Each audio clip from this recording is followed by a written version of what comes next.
guys, I'm Layla. Welcome to raidlore Stories. You guys have to bear with me. You guys know I've been sick, so I am feeling better, but my throat's kind of it hurts from all the coughing, so bear with me a little bit.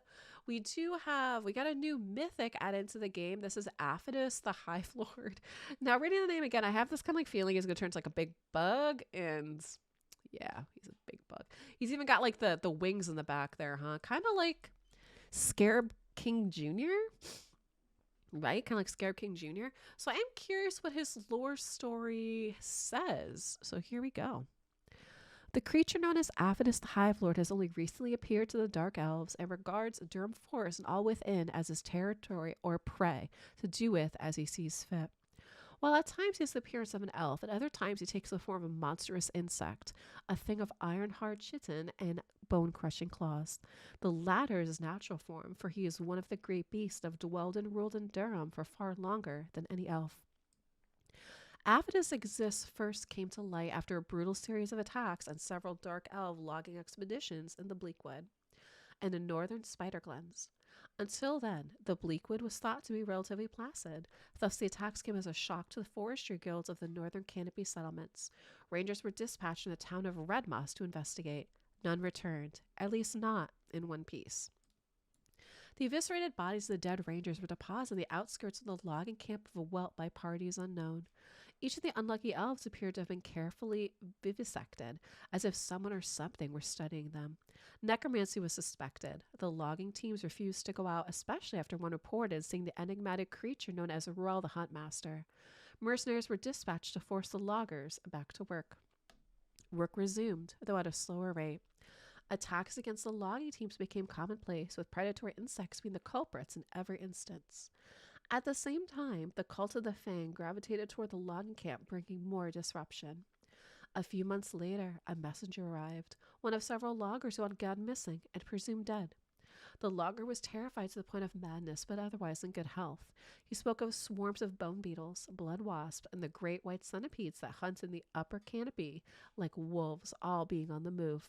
Welt, he insisted, was surrounded by a veritable army, that it and all settlements in the Bleakwood would soon be destroyed unless they negotiated. A great leader was waiting at the heart of Bleakwood to speak with the ruling dark elves in the area. Though the very idea of this was offensive to the dark elf leadership, as word of the incident spread throughout the northernmost settlements, the merchant lords of Redmoss realized that the only way to maintain their authority and ensure the sanctity of their revenue streams was to meet with this so-called great leader.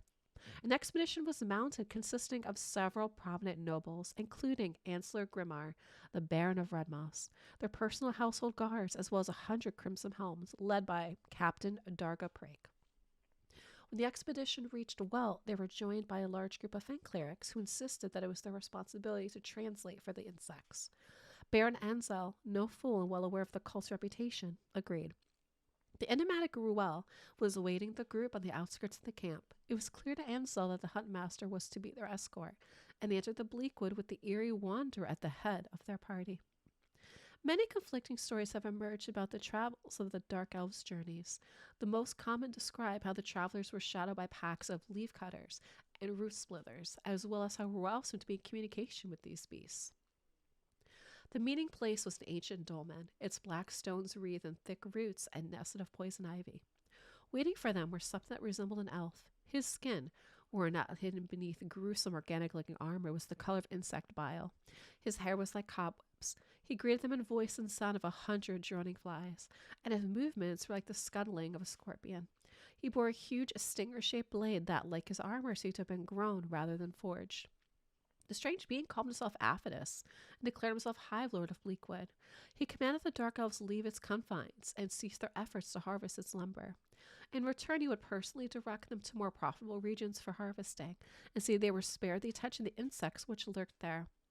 Ansel and the other nobles huddled together to discuss this. As they did so, more and larger insects arrived. Ansel realized that the expedition was hugely outnumbered.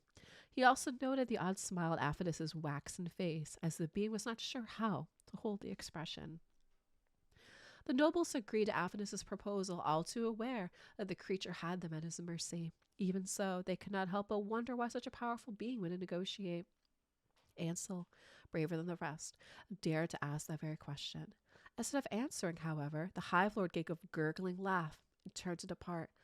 As he did so, he shed his elven form, revealing a hulking insectoid shape, like some abominable hybrid of scorpion, centipede, and beetle. Moments later, he was gone, melted into the forest, well with him, as well as the host of beasts that surrounded the dark elves. In the months since, Aphidus has been as good as his word. He has taken the field himself more than once alongside Darvelt forces, gorely eviscerating enemies with claw and blade, or leaving them paralyzed or writhing in pain as if on fire with his venom. While Red Moss and the other northern settlements act in public as if the arrangement is a beneficial one, some whisper that a creature like Aphidus would not make such a bargain without an ulterior motive.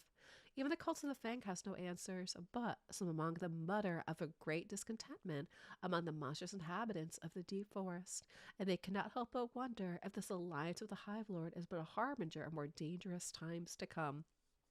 Wow, guys. Okay, so that was definitely a longer story. But what I think I do like about this is when I initially read Well's story, he seemed so different than all the other dark elves because he was like this big insectoid. So now it kind of seems like that they're bringing this other kind of like sub faction possibly in there because Aphidus also seems to be part of whatever like Ruel the Huntmaster is as well too.